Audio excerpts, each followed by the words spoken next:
Hello, everybody, and welcome to this special pre-recorded edition of Star Trek Sundays. I'm Kira C. Georgeson, and this is Stu. I'm Stu Jackson. I'm off to it will be your left. Your left and down. Yes, there, yes. Fantastic. And we've got disco fever today, haven't we?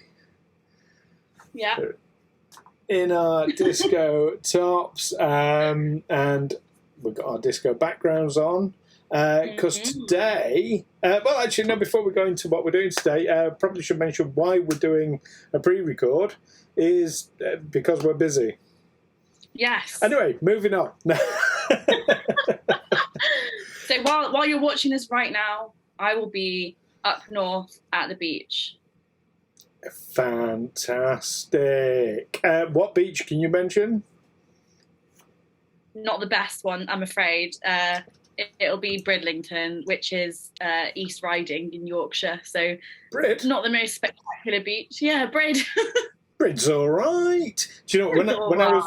Cause I grew up in Doncaster. Yes. Well, when we were growing up, weekends. We used to have a static caravan. I say we, like my parents had a static caravan at Withensea, which is just north of the Humber on the coast. Beautiful beaches there. Mm. Yeah, just north of Hull. Yeah. And that's how you've got to pronounce it. Hull. Hull. Yeah, the reason I'm going up is because that's where my dad lives, and he's lived there since I was 5. So I've always had my summer holidays and Easter and some Christmases and whatever up in Bridlington, and we used to go to Scarborough and Hull and all those places. So lovely. So you are going to Scarborough Fair. I have to give you a shopping list of herbs and spices. God, I sounded like Alan Partridge then, didn't I? Yeah, I sounded like Alan Partridge. I shall have to give you a... Oh, my God. Well, have a fantastic, fantastic time. So, yes, we're talking to the people of the future. Who says time travel doesn't exist, eh? I'm mad. Yeah, fantastic. And what we will be telling the people of the future about today, we will be reviewing the Discovery episode, The Vulcan Hello. Mm-hmm. Mm-hmm. We'll be doing a deep dive on Star Trek babies to honour me beginning my midwifery course in a month's time. Yes! We will be paying a visit to the Divine Treasury. And then we will be finishing off with the latest Star Trek news. Now, worth mentioning with the news, though, it might not be the very, very latest news. It's the latest that we've got as at this moment on, what day is it? Wednesday. It's Wednesday today. Wednesday the 18th of August. Yeah, so that's the latest news that we have at this moment. We will be giving you an update when we're back live, which will be in a fortnight's time. Mm-hmm. Yeah, so this week and next week will be pre-records. Yes. There we go. We still expect to see lots of chat in the chat when we get back, though, and review it, because we will be reviewing it. We'll be taking notes and we'll be marking scores out of 100. Absolutely. Points for the funniest comment. Sorry? I will be giving points for the funniest comment in the chat while we're away. We will. And what do points make? Prizes! No, absolutely nothing. We're not giving away prizes, except for the bingo. We'll come back onto that. Yeah. Okay. What do points make? Disappointment. Sadness. So, first off then, we are reviewing the Discovery episode, The Vulcan Hello. Now, this first aired the 24th of September 2017. It feels like yesterday. How old were you, Kira? 23. My God. I was your age when the millennium came, you know. I just realised. Oh. Wow. There we go. Anyway, this was the first episode of season 1. Also happening in the Trek universe, something very near and dear to my own heart. Slightly before, in August of 2017, Modiphius, the role-play company, launched the core rulebook for Star Trek Adventures. So that was just before this. It's less old than it feels. Not saying it feels old. No, I mean, because it feels like it's been with us a long time. That's what I meant. I'm less old than I feel. Yeah? I feel like an old woman. Wait till you get to 48. Yes. Can't wait. I felt like an old woman, then I went out and got one. Oh, bless her, Catherine's not old. I mean, she's got 10 years on me, but she's not old. I am the old one out of the two of us. Oh dear. Anyway. So glad she doesn't watch this. In this episode, while patrolling Federation space, the USS Shenzhou encounters an object of unknown origin, putting First Officer Michael Burnham to her greatest test yet. So this would be the second time that you've watched this episode, because you started a watch of Discovery recently, haven't you, Kira? Yeah, so actually it's probably the third or fourth time I've watched this episode, because I kept falling asleep the first time. So the first few times I watched it, I probably saw about half of it and then fell asleep, which is something that happens often for me. So most episodes of anything I watch, I end up watching like 3 or 4 times, because at least the first half of it gets watched several times. But yeah, this was the second time I watched it through to the end. So yeah. Okay. And I know the first time you said that you started trying to watch it a few times, and like the lens flares and that were. Yes, and that's true actually. I've probably watched it more than 3 or 4 times, because I did try and watch it like last year. I couldn't get through the lens flares. It just really, really bothered me. But this time, I watched it on 1.5 speed again, and I had the subtitles on, so I was really focused on the subtitles, because I was doing the bingo sheet for today. So I was really focused on what they were saying rather than the lens flares so much, and that made it a bit easier to get through. So yeah. Okay. And what do you think of it as an episode now that you've watched it a couple of times? Now you've got a bit further into Discovery as well, looking back at it. Yeah, it was actually really, really enjoyable to revisit early Burnham after, I'm on season 3 now. So it's really nice to revisit her, in the beginning episode. And it's quite a good pilot, actually. It does a lot of setup in terms of relationships between the characters. And it lots of hints for the future, and it lays all the groundwork for this particular type of Klingon that they're facing. And I thought that was really good. It was very well structured. I'll ignore the lens flares. The acting was really good. I enjoyed, especially Georgiou. I just absolutely love her. And I hate that we don't see more of Georgiou from that universe. I know we see Mirror Universe Georgiou a lot later on, but this Georgiou is better. Miles better. Interest. I mean, so to pick up on something you said, because you called it a pilot, and that's been queried whether or not it's actually a pilot or if it's a prologue. Okay. And I'm not saying it's not a pilot. I've heard this put forward that it's actually a prologue, because the show is Discovery, and you haven't even seen Discovery at this point.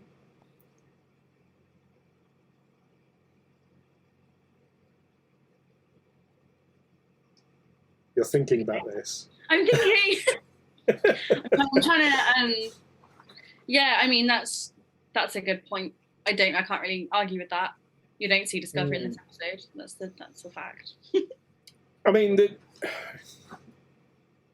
I don't know. I can see that point quite clearly, obviously, because it's there and pretty blatant. But I also think, well, the show's about Michael. Like, she's the antagonist. Protagonist. She's the protagonist. She's the primary protagonist. Oh, get this right. And it does follow her story. So, and this is kind of the start of her journey in the journey that we follow. So, yeah. I mean, but then it doesn't really matter. You can look at it from the angle that not every Trek series is named after the ship that they're on. And Discovery as a word itself could be like a play on words. It could mean discovering the ship, but it could also mean the discovery of what they find. Yeah, or self-discovery. Yeah, lots of different ways to interpret that. But Voyager was obviously named after Voyager. Deep Space Nine was named after Deep Space Nine. Enterprise was named after Enterprise. And the Next Generation was named after the Starship Next Generation. And Picard was named after the Starship Picard. Absolutely. And Lower Decks was named after the Starship Lower Decks. So, there you go. We got it. Nailed it. Tactics. Yeah. So yeah, I love it because I love Discovery, and I love the whole. So anything to do with Discovery, I'm going to love automatically. Yeah. I'm biased, very biased towards it. I'm glad that you love it with such passion, because so many people hate it, and I think that's really unwarranted. I didn't enjoy it the first time I watched it, but now that I've got past the lens flares, I actually really do enjoy it, and now that I'm more familiar with the characters, I find it much easier to care about them. So that's the thing. I've no problem with people not liking it, and there are many, many reasons why people might not like it, especially sort of dyed-in-the-wool, aged Trekkies like me. It's very different as a Star Trek series to what's come before, and people don't like change, and I get that, and it's not good, you know, it's for a new generation. Pun not really intended, of Star Trek fans. So it's going to be different. You know, I mean, Game of Thrones, for example, changed the playing field of TV series forever, you know, by killing one of the main protagonists in the first season. So we're expecting higher levels of drama. We're expecting, you know, as audience members, our expectations have just changed so incredibly over the last few years. And Discovery is just following suit with that. I'm all for it, but I can handle change better than a lot of people my age, I suppose. I did have a really lovely conversation with somebody on Twitter the other day, and it was about Discovery and about how exciting all the new Trek was, and me and him really sort of agreed on everything, and it was that Discovery is amazing, and like you said, they've changed the structure of the entire show to keep up with modern demands and modern television production. But it takes away from what old Trek gave to us, in that we had all the storyline threaded through, but we also would have some, I guess people would call them filler episodes to pad out the seasons, like, you know, Lost in the Holodeck episodes and We're on Risa episodes and stuff like that. And it feels like that Discovery sort of rushed through the storyline quite a lot in the first two seasons that I've watched all the way through. I'll comment on, but I can't really comment for season 3 yet because I've not watched it all. But it does feel like they've rushed the storyline to the detriment of character development they could have had in those filler episodes. And I miss the holodeck. I love holodeck episodes. They're some of my favorite ones.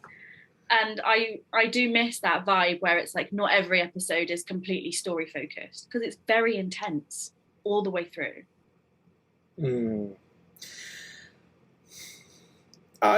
Yes. I can see the point. The whole thing is much faster, much more layered than previous Trek. And there are fewer episodes in the seasons than in previous Trek series. There are. I think going over to serialization from an episodic format has a lot to do with that. I personally think. I mean, to me, there is huge character development. It's layered on top of story. Kind of, it's all happening at the same time. Yeah, no, I completely agree. There's definitely character development for the core characters, but there are so many smaller characters that we just don't see enough of, in my opinion, anyway. Like, up until the point where Ariam's character is really important, there's nothing about her. You literally just see at the beginning of that episode about her marriage and about her husband's death or whatever, and then she's dead, and it's just like, oh, sorry, spoilers. If no one's watched it, I'm the only one who cares about spoilers. I'm sorry, but it just feels like that we could have had more of that for all the other characters, like Detmer and Jesus, who's the security officer? Oh, not Benzite, with the breathing. No, she's from Enterprise, isn't she? That one. Yes, yes. I think her name's like Owo or something. Oh, the Ops. Yes. Owo. Yeah. Yes. Yeah, Joanne Owosakun. Owosakun. That's it. Yeah, because like we don't really see much of her at all. I don't know, and there's quite a few characters like that where you see they're always there, but they don't have any episodes that are just about them. And I feel a lot of the holodeck episodes and the other sort of filler type episodes were able to explore those side characters a bit more. And I've missed out on that a little bit. Yeah, I think there's for me there's two things going on there. One is that we've got a much larger cast base, like in terms of sort of higher level cast, than we've had in previous series. So it is hard to sort of flesh out every single one of them.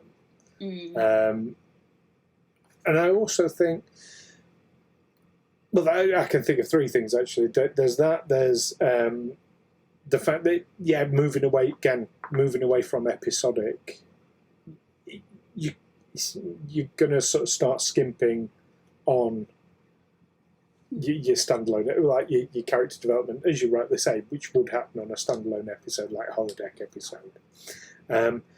But more than that, if you look back at like the first two series of The Next Generation or Voyager or Deep Space Nine, they didn't have that much character building of secondary characters anyway in the first couple of seasons.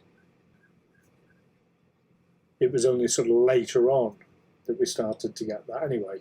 Yeah, I think so it's still early days for Discovery. Yeah, well, give me some holodeck, please. Well, holodecks don't exist yet. Well, I mean, they sort of do and they don't. They don't for the Federation.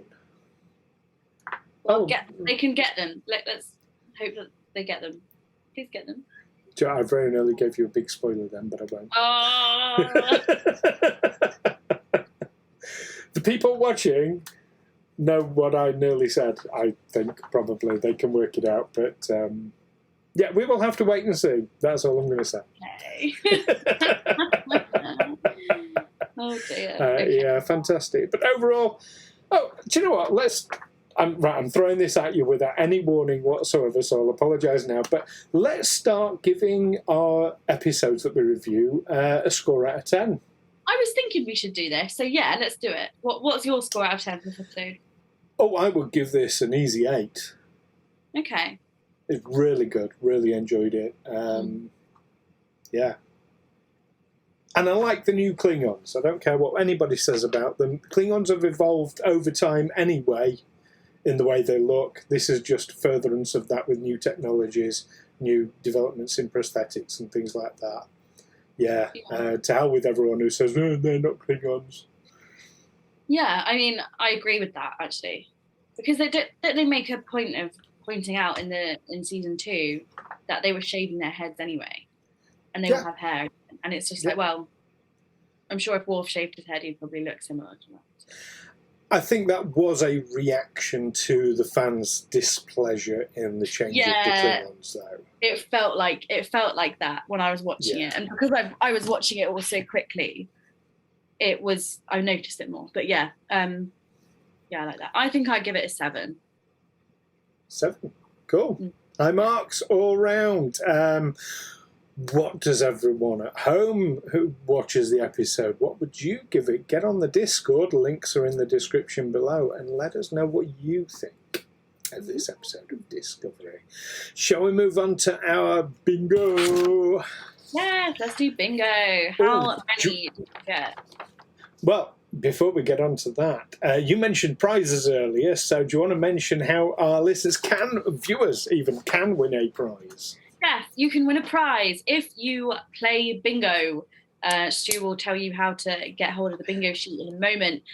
You can tick off different squares on the bingo sheet for everything that happens in a single episode. And if you manage to get 5 in a row, you get a bonus 5 points. If you get a diagonal 5 in a row, you get 5 points. If you find an episode that gives you 65 points overall, and you can timestamp each of the squares that you've ticked off in the episode, you will win a custom designed t-shirt from me and Stu and from Star Trek Sundays. Yes, very, very exciting. And I bet everyone watching is wondering, have we designed that t-shirt yet? No. So you can get the Star Trek Sunday bingo sheet from our Discord or by messaging us. Oh my god, words. New teeth. Messaging us.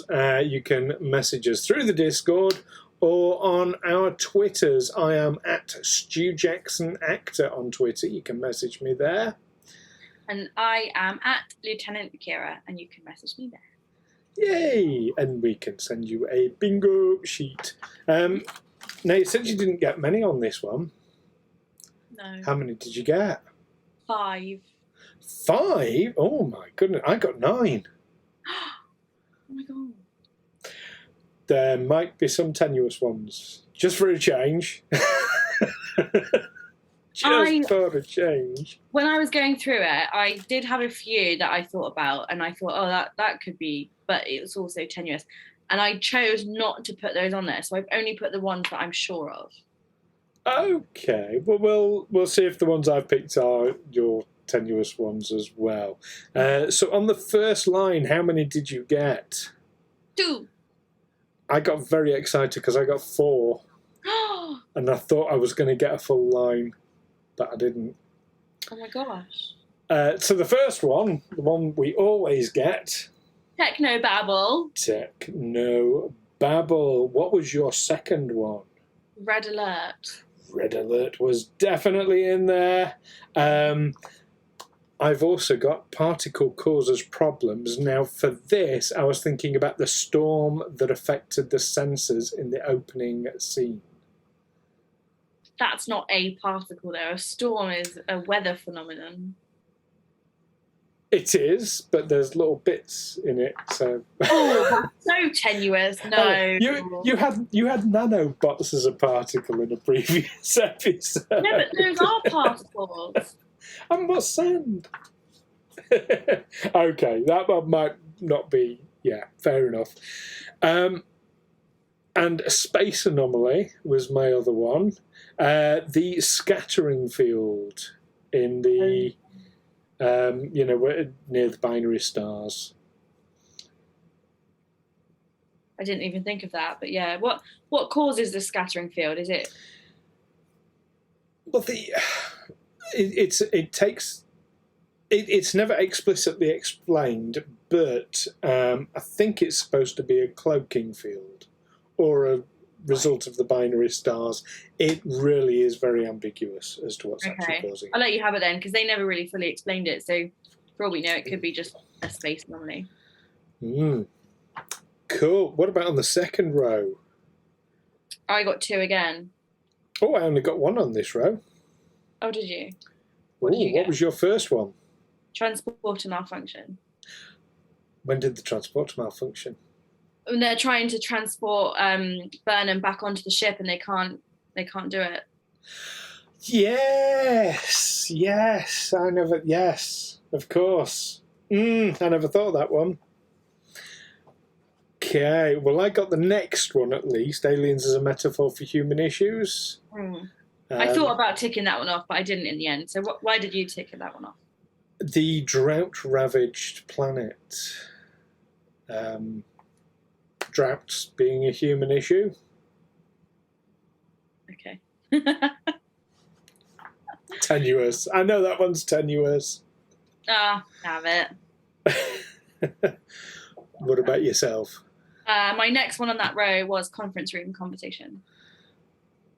No, I was looking very, very carefully for this. I saw ready room conversations. Was it her ready room? I didn't realise. Yeah, that's fine then. I mean, does ready room count as a conference room then? I mean, any room's a conference room if you have a conference in it. That's very true.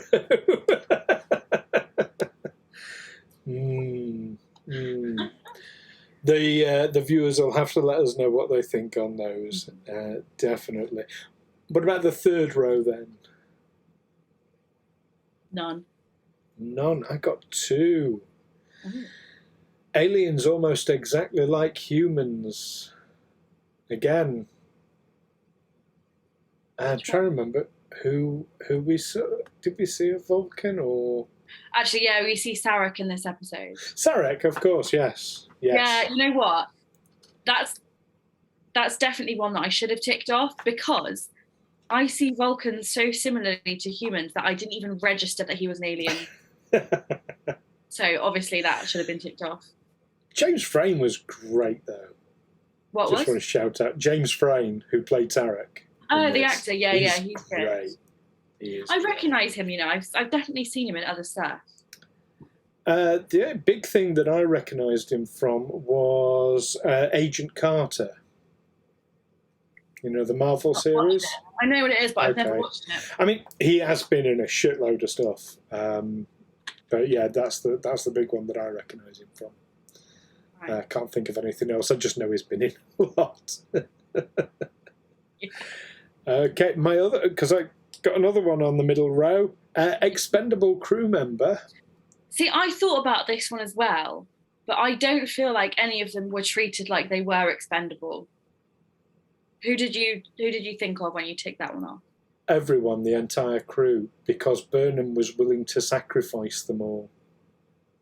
But I don't think she... To give a Vulcan hello. I don't think she was going to sacrifice them all. She thought that if they fired first, there wouldn't be a war, and they would avoid any conflict. Well, it was more of a long-term thing, as I saw it at least, that by being the aggressor, then that would over time develop respect from the Klingons, which could then lead to dialogue. But yeah, I mean, if they'd have fired first, of course they'd have blown the shit out of the Shenzhou. And she was willing to sacrifice her entire crew. That's how I saw it anyway. Okay, I didn't see it like that. I saw it like she was going to fire on them, and they would have been like, "Oh, we've been fired on. Okay, right. Well, hold up a minute. Let's talk about this." I can't imagine a Klingon reacting like that. Not exactly like that. I mean, there would have been a battle avoided. Either way, I thought about it anyway. But I don't know. Didn't see it because the way she listeners will have to pile in. when she was talking about it with Sarek, it was sort of the way he spoke about it sounded like if they fired first, there wouldn't be a battle and wouldn't be a war. That's a very simple way of putting it, but obviously it's a bit more complicated than that. Well, he said about the Vulcans, when they first encountered the Klingons, they extended greeting and the Vulcan ship was just destroyed. Yeah. So and he said subsequently, in every following piece of contact, they always fired first. And over time, that led to them being able to establish a dialogue. That's how I'm taking it. So it's not just like the one instance of firing would resolve it. Yeah, that does make sense. But, and of course, the Klingons just may well have turned around and blown the shit out of them anyway for firing on them. Yeah. Also, there's another way you could check off that box as well with the Klingons having expendable crew members.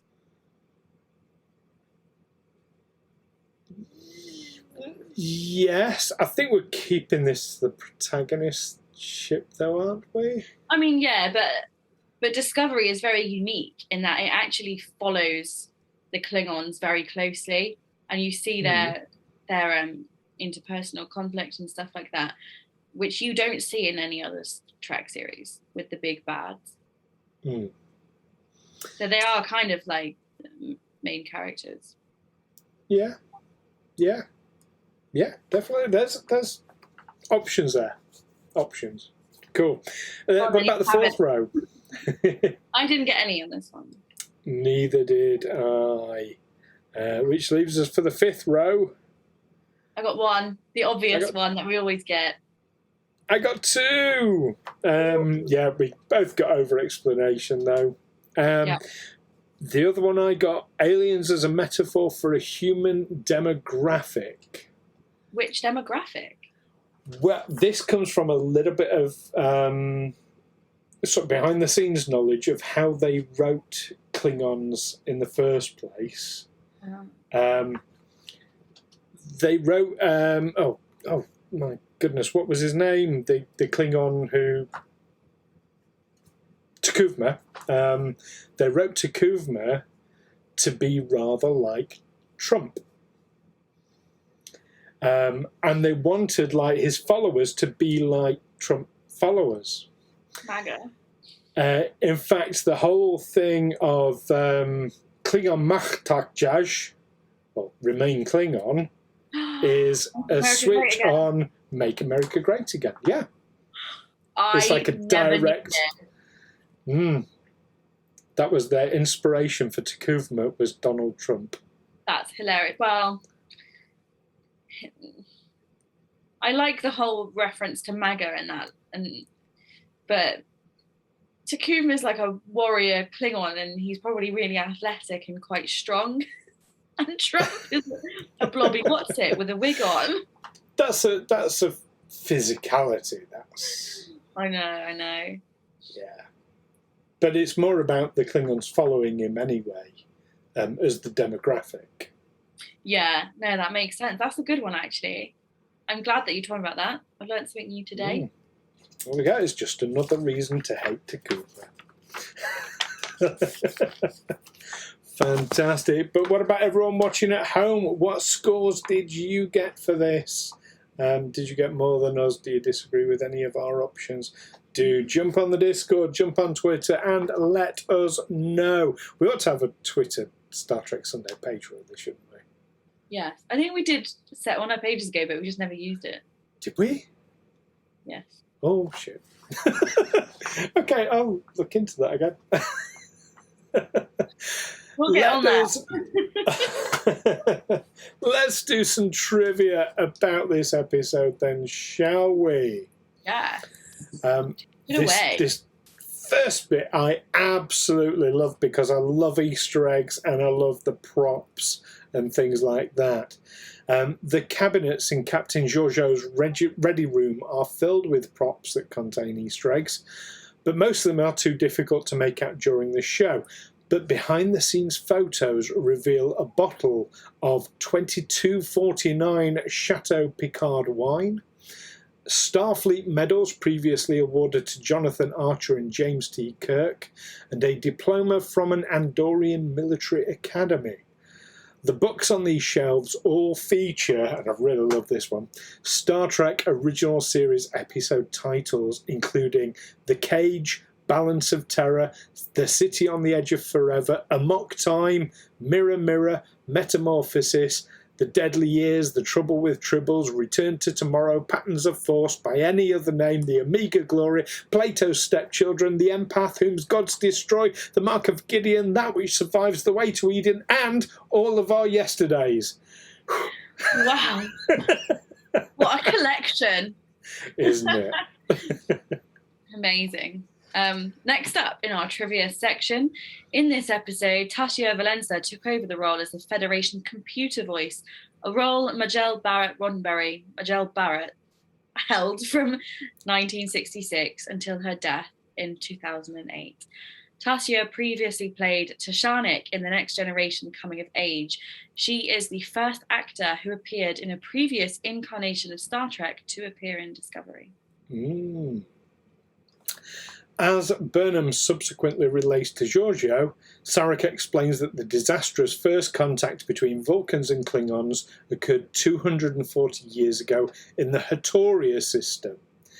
That system was previously mentioned in the Next Generation episode All Good Things, as the site of a small Klingon colony near Federation space. In the alternate future timeline seen in that series finale, Worf had become governor of the colony. Nice callback. Yeah, very cool. This is the first episode to establish that there are 24 Klingon houses. The scene in which Burnham renders Georgiou unconscious with a Vulcan nerve pinch is not the first time a non-Vulcan has used the technique. Other people who managed to employ a Vulcan nerve pinch include Jonathan Archer in the Enterprise episode Kirshara, Jean-Luc Picard in the Next Generation episode Starship Mine, Data does so during Star Trek Nemesis, Odo does it in Deep Space Nine's Paradise Lost, and Seven of Nine, of course, does one in the Voyager episode The Raven. The scene in which Burnham renders Georgiou unconscious. Oh, hang on, that's the same one. That's the same bit of trivia put twice. Sorry, I don't know why that happened. I apologise. I just read. You move on to the next one. Sorry. Are we going to swap colours now? This is going to get confusing. Yes. Yeah, we'll have to. Okay. While the Klingon death ritual in this episode has some new elements to it, the long-established death howl makes an appearance during Rajak's funeral. The Klingons gathered for the funeral howl not out of grief, but to warn the honoured ancestors in Sto-vo-kor that a worthy Klingon warrior is coming to join them. The death howl was first established in the Next Generation episode, Heart of Glory. It's been stated in this episode that there has been no contact between Klingons and the Federation for almost a century, only armed conflicts. In fact, no one from the Federation has seen one for nearly 100 years. Considering that this episode takes place in 2256, nearly 100 years earlier, roughly coincides with the founding of the Federation in 2161. This unification of many species is most likely the reason that the Klingons felt threatened in their urge for conquest and took a hostile stance towards Federation members. Given that the episode opens on the 11th of May, 2256, it can be extrapolated that this episode chronologically takes place 101 years, 3 months, and 19 days after the events of the Enterprise episode Terra Prime, the second most recent television episode prior to air to this instalment, the most recent having been the Enterprise series finale, These Are the Voyages, which is technically set in 2370, but also features holodeck footage set in 2161. Bit of behind-the-scenes trivia here. Alex Kurtzman was originally going to direct this pilot episode, but dropped out in order to direct The Mummy and was replaced by David Semel. Can I just say what a bad move that was? Because I've watched that film, that Tom Cruise version of The Mummy, and it is shocking. God. I haven't watched it because I knew it'd be shit. I mean, it's Tom Cruise for a start. Yeah. He was good in Eyes Wide Shut, but, you know. It came out during the time that I was using my Cinema Unlimited card. So I could go to the cinema every day if I wanted to, and it would only cost me like £18 a month. So I saw everything that came out, whether it was going to be bad or good, and this was definitely bad. No reflection on Alex Kurtzman, no. It was great. Well, it's Tom Cruise. It's going to be shit. Maybe. Legend, and what was the one I said? Eyes Wide Shut. Yeah, there's only two good movies. Legend. I've not seen Eyes Wide Shut. Legend is that the 80s one? It was in the 80s, yeah, with Tim Curry playing the devil and the fantasy. I love that film. That's one of my favourite films from my childhood. That film is... I blame that film for my weird obsession with Tim Curry. And having a crush on the devil. What the hell? Like, Jesus. Oh, I blame Rocky Horror Picture Show for my weird crush on Tim Curry. I would, but I saw Legend before I saw Rocky Horror. I think Legend started the fire. Rocky Horror just added fuel to the flames. I watched Rocky Horror when I was at, shall we say, a formative age. What do you mean? When I was going through puberty. which for a guy, I mean, the gentleman watching will know exactly what I'm talking about here, but I won't go into it. We've digressed. We need to take a drink. Take a drink. This is the first Star Trek series premiere since the animated series Beyond the Farthest Star not to be a feature-length episode.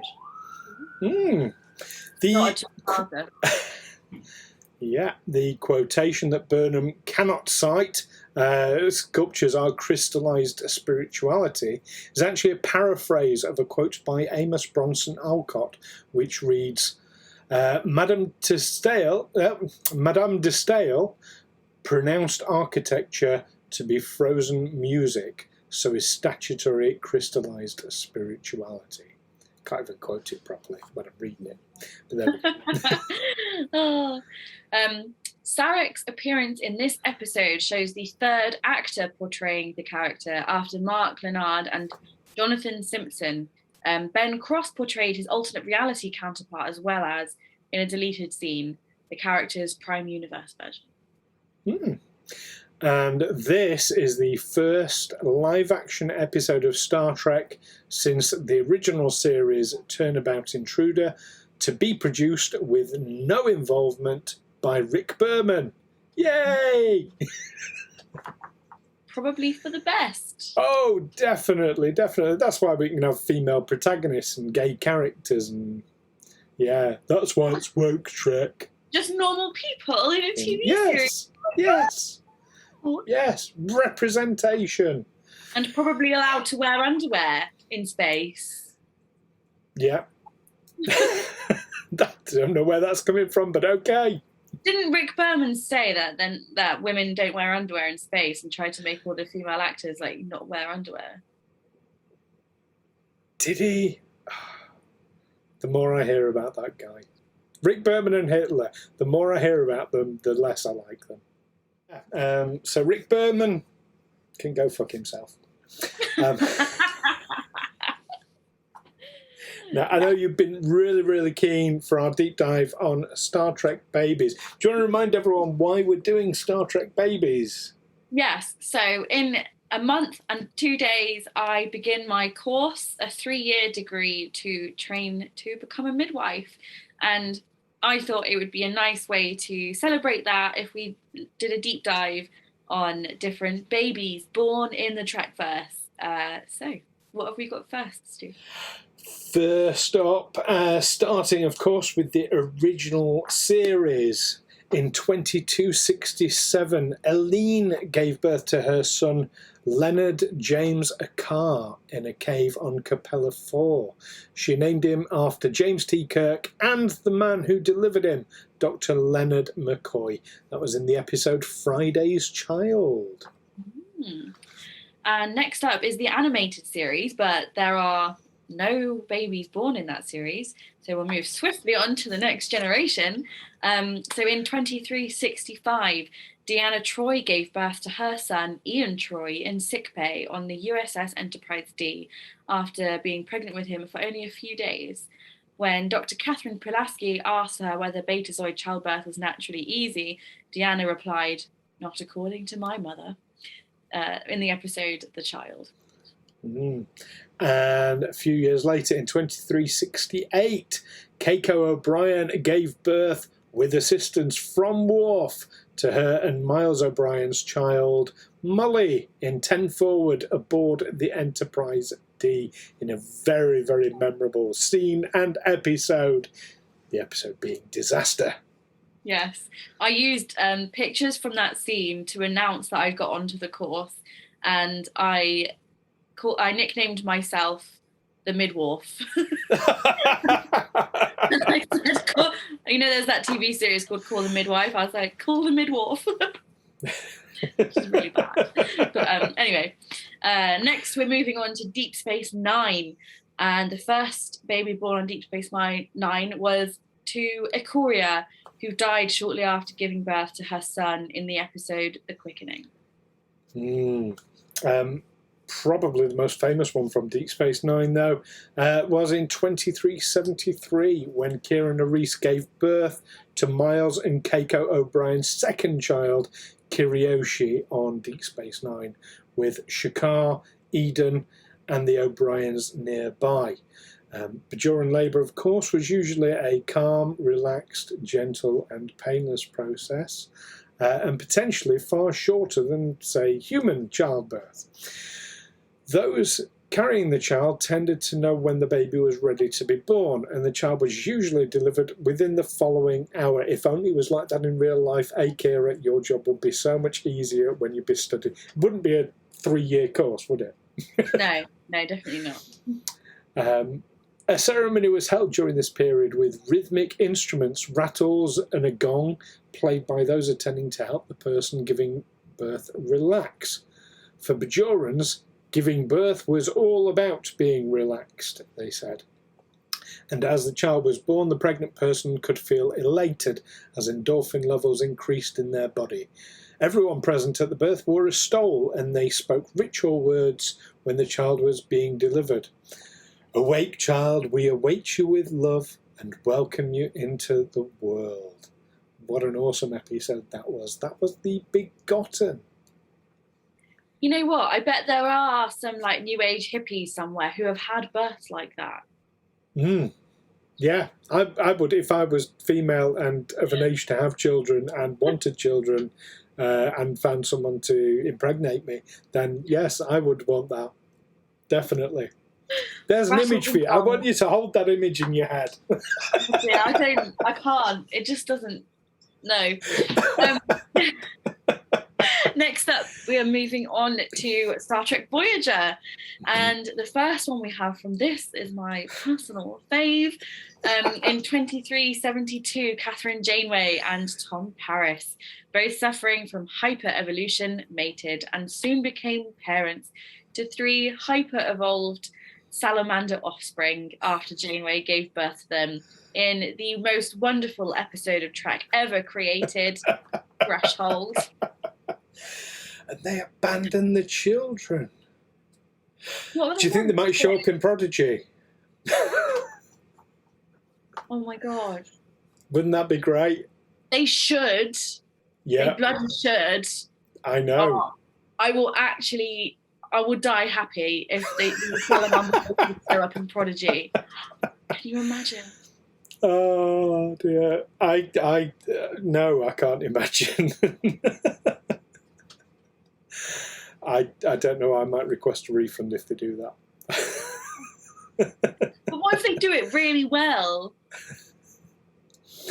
If they did it well, that would require a lot of backtracking as far as Threshold was concerned. Amazing. Oh dear. Later the same year, in 2372, Ensign Samantha Wildman gave birth to a half-Qatarian daughter, Naomi, on the USS Voyager via fetal transport. Since Naomi's exocranial ridges were becoming lodged in Samantha's uterine wall while she was giving birth to Naomi. However, Naomi died shortly after being born, very sadly. Despite this, she was later replaced by a duplicate created by a subspace divergence field in the episode Deadlock. So yes, Naomi savage, and Kim, they're just clones, basically. Yeah. Yeah. And they never touch on it again. No. Madness. Yeah, thank God humans don't have cranial ridges. Yeah. I mean, spikes with Naomi, isn't it? She actually, as a baby, she had spikes, yeah. Actual spikes. Literally, thank God that we don't have them, because can you just, carnage. Absolute carnage. Cool. I mean, I feel that way about childbirth in general, so, you know. Well, it can be pretty gruesome anyway. Add some spikes into the mix and it would be a bloodbath, I'll tell you that. Moving on.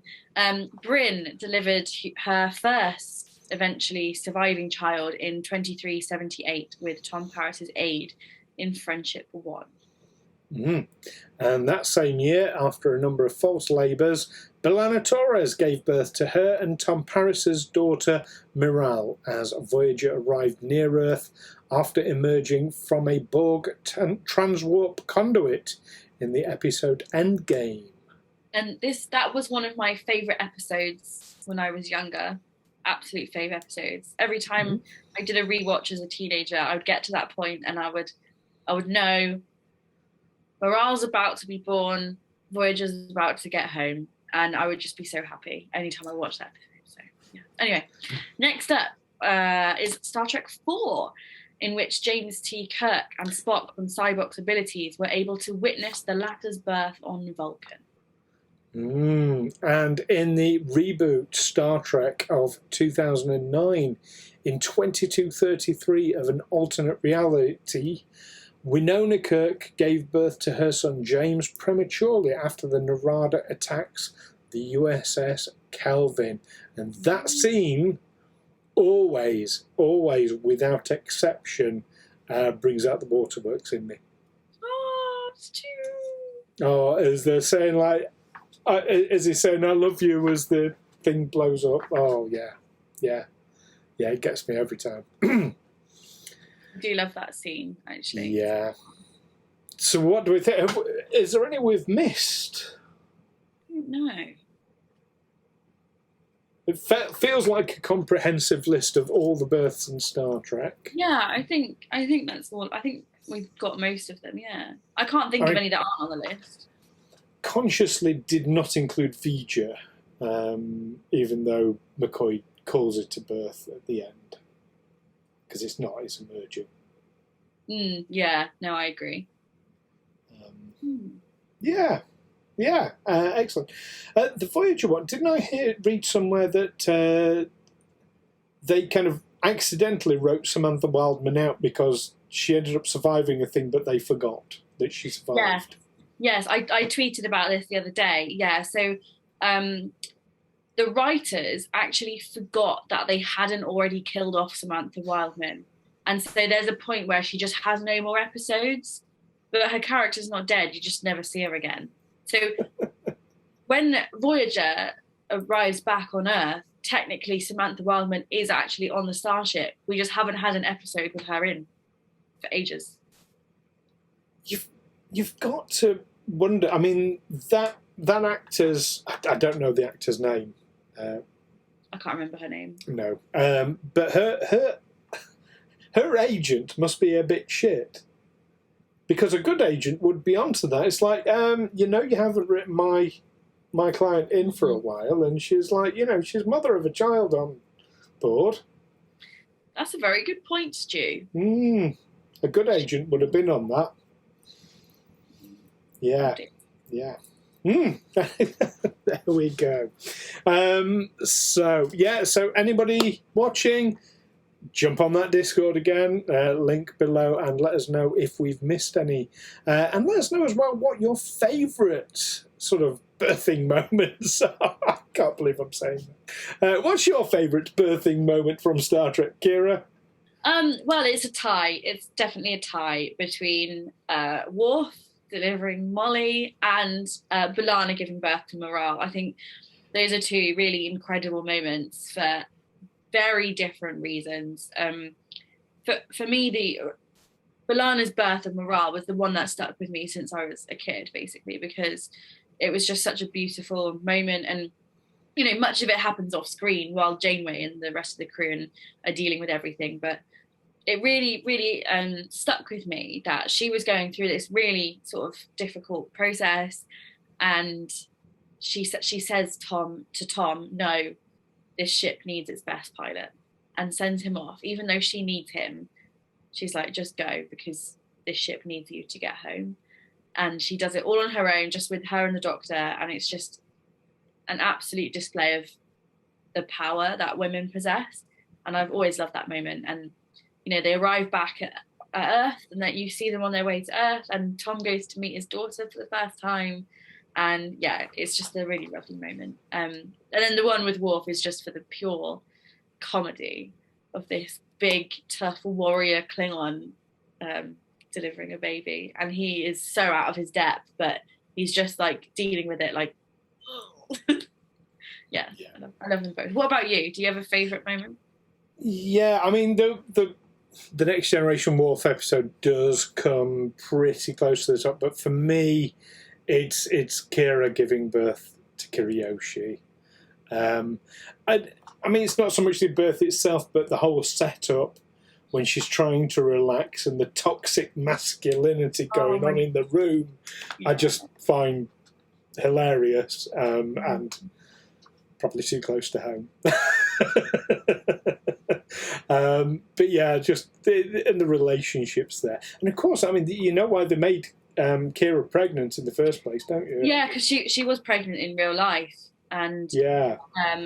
With obviously Alexander Siddig's baby, and they sort of this is a good bit of trivia that was the only pregnancy of an actor in Star Trek that they didn't hide. So they hid what's her name, Roxanne Dawson's pregnancy in Star Trek. There's one season where she's always wearing like a lab coat type thing over her stuff to hide the bump, which actually there are some scenes that it flicks to the side and you can see that she's pregnant.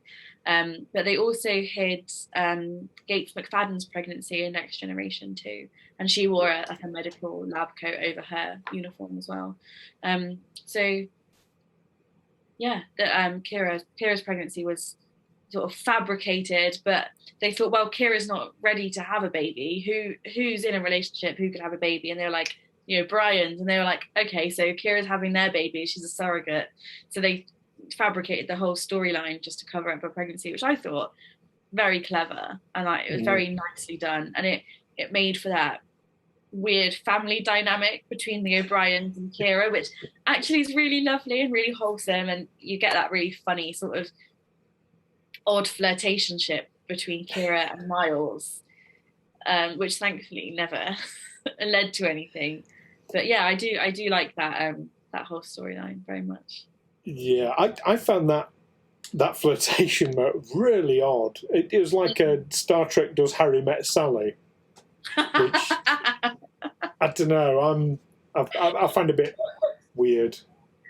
It was weird, and I think it was supposed to be weird, and even the characters find it weird. You see them looking at each other, and they're like, "Oh, it's funny," and yeah, I mean, it's a great comedy moment, but I don't know. You would hope that humanity was a bit more evolved by that time. Men and women can be friends without it leading to, Anyway, yeah. What about your favourite midwife? Like, if you were going to be having a child on Star Trek, which midwife would you want? Well, not Worf. Not Worf. And your child would be brought in with honour. I don't know, because I feel like B'Elanna had a really good relationship with the Doctor on Voyager, but I don't know if I don't know him personally. If I could just choose any medical officer, I'd probably choose Beverly Crusher. I know she's not a midwife, but she is a doctor, and I think she'd be a supportive force in that sort of situation.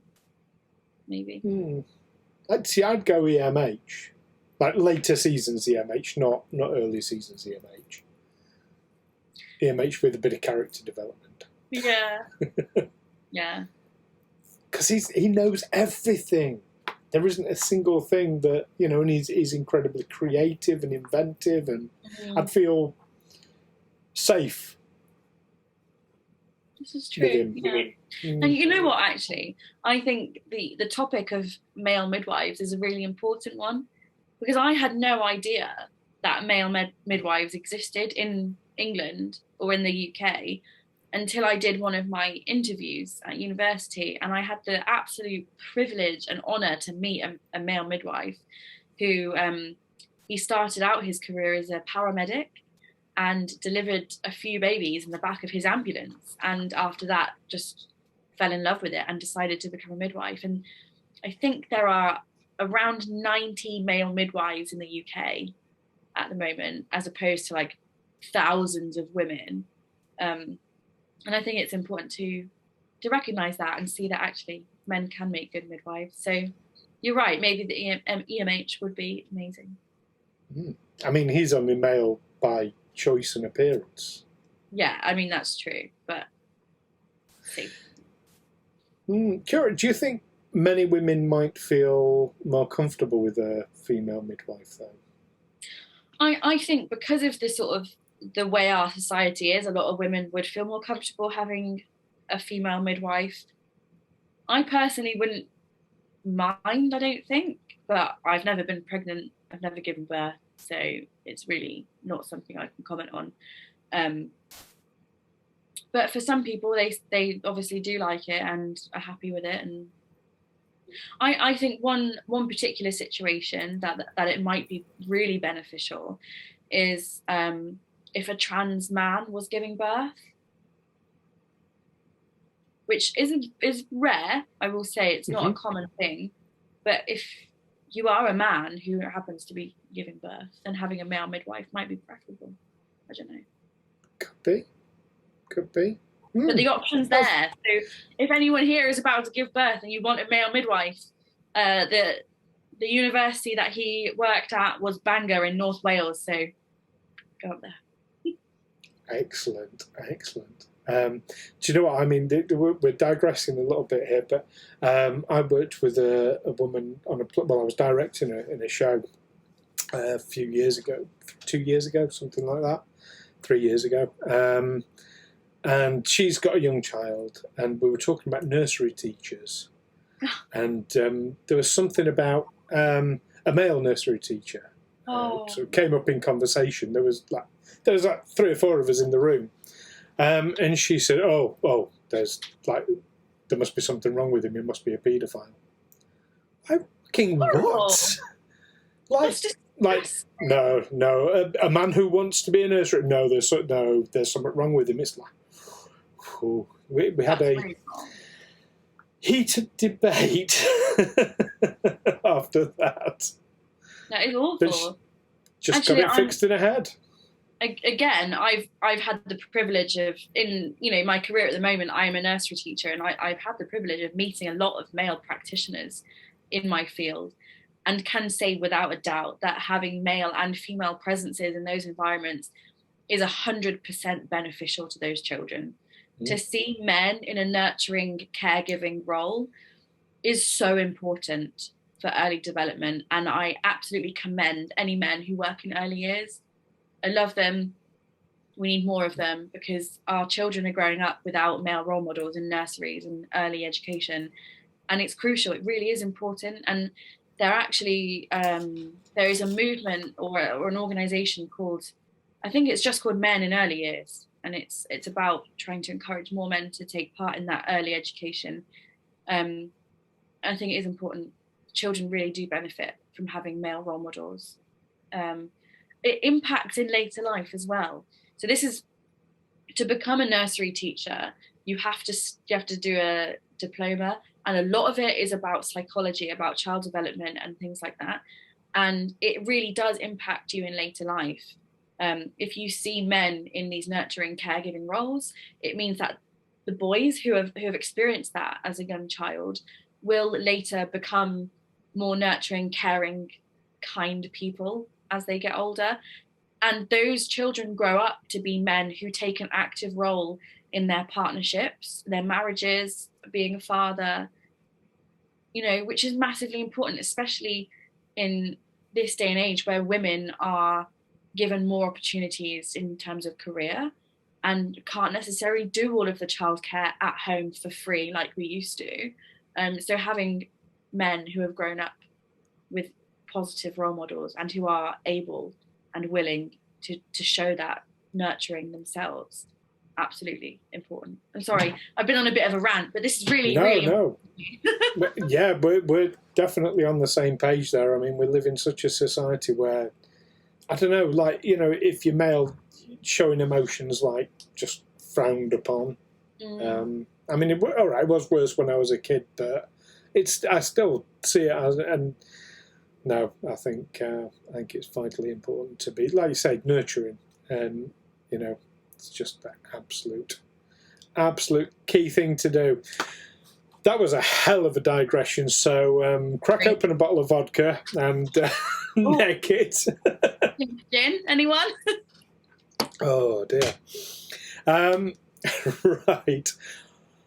Oh, I can't think of a good segue, but what the hell? Should we just go on to the Divine Treasury? Absolutely. So, keeping with the Discovery theme today, I thought I would show you one of my XL EGOMOS models. This week it is the USS Shenzhou. It is Shenzhou, isn't it? Yes. Shenzhou. Because I think I may have called it Shenzhou incorrectly previously. Yeah, so in Shenzhou. ZH is a hard J sound and OU is an O sound, so Shenzhou. Shenzhou, fantastic. This was the 22nd XL as part of the Star Trek Starships collection. Interestingly, this wasn't part of the Discovery collection, which was a different collection that ran alongside the Starships collection. This was part of the Starships collection. That made sense. This came out on the 9th of October 2020, and as you, even though I've only got little hands, you can see it is a fair old size. Loads and loads of detailing on it with the Aztec. I mentioned the Aztecing quite a lot on these segments. But yeah, loads of detailing. Weird deflector dish on these. But yeah, got a nice shuttle bay on the back with, it can't quite catch detailing on there, but it is on there. And on the flip side, you've got the bridge underneath, which was a departure on this particular design. From the norm. I hated this design when it first came out. Really hated it.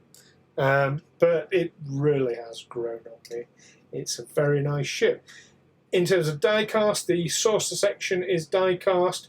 Parts of the rear section are die-cast, but the nacelles and their pylons, they are plastic. I think part of the original design was it was going to be that way up. And I think I'd have preferred that. I can't see it. Oh, you can't, can you? No, but the viewers can. Upside down. If you picture it upside down with the nacelles coming up. Show me on Zoom. So that's the way we see it. That's the way the original... I did it wrong, but yeah. That's the way the original design was going to be. I think that would have been better. Yeah, bridge, bottom of the saucer section. I like that. Yeah, it's a nice one. It is a nice one. But there we go. Is it time for Star Trek news? It probably is. I've just got one piece of news on my sheet this week. Is that correct still? Well, I am literally checking my news feed as we speak, and oh yeah, no, you've got one piece of news. I will have one as well. Amazing. So the first bit of Star Trek news I have for you this week is from Prodigy, and it is the news that on a panel at Las Vegas, Robert Beltran has announced that he will be in Prodigy. As yet, we have no idea which character this is, but considering Janeway is there as the emergency command hologram, my guess is that he'll probably be there in a holographic capacity as well. Just my opinion. What does everyone else think? Let us know, and we'll have a debate about it. Let's go. Shall I tell you what I think? Yeah. You probably know I'm not a fan of Beltran at all. I know. I think the guy's a dick. In real life. There were theories about Icheb, and the reason why his character was killed off was because the actor is, well, he's a creepy so-and-so who was like thoroughly, he was an arse. Anyway, so there were fan theories that he was killed off because of that. This totally blows those theories out the water. I'm not happy to see Beltran back. But what has he got to do with Icheb? Oh, no, I'm saying as a comparison, like I said, the fan theory that Icheb was killed off because of the actor's behaviour. Oh. So the fact that they're bringing Beltran back says that just is not the way they do things. Well, to be fair, Beltran's behaviour isn't as bad as is it Manu who plays Manu Trayum, yeah. He follows me on Twitter. Well, you're female and young. Weird. Anyway, yeah. Well, I know you don't like Robert Beltran, but I really don't think that he is as bad as a lot of other people that have been on Trek. He isn't like perfect. I will say that, but neither is Kate Mulgrew, and she's back as Janeway. So no, very true, very true. Yeah, I think he'll be there as like a backup hologram. Yeah, I think like a hologram to assist the hologram. Yeah. I also suspect he'll be a one episode and that's it. Yeah, I don't think he's going to be a recurring character. I think just a one-off, one special episode. What's your other bit of news? So, the company La La Land Records have just yesterday released a new 2 CD limited edition extended soundtrack for the James Horner soundtrack to Star Trek II The Wrath of Khan, and this is a totally remastered version. Amazing. It also includes an extensive set of liner notes, and I love liner notes because I love lots of behind the scenes stuff. So there we go. What perfect timing, considering that our next episode is going to be about the Wrath of Khan. I know. I'm just seeing where we can find it. Because like I said, I've only just learned this myself. Oh, yeah, here we go. You can get it exclusively. It is $29.98. So I don't even know if it's available over here yet. I'll be finding out shortly after we finish this recording. But you can get the 2 CD set at lalandrecords.com. That's LALAND records.com. There we go. Yeah. So that'd be a good one. I think it's on Spotify anyway, just not remastered.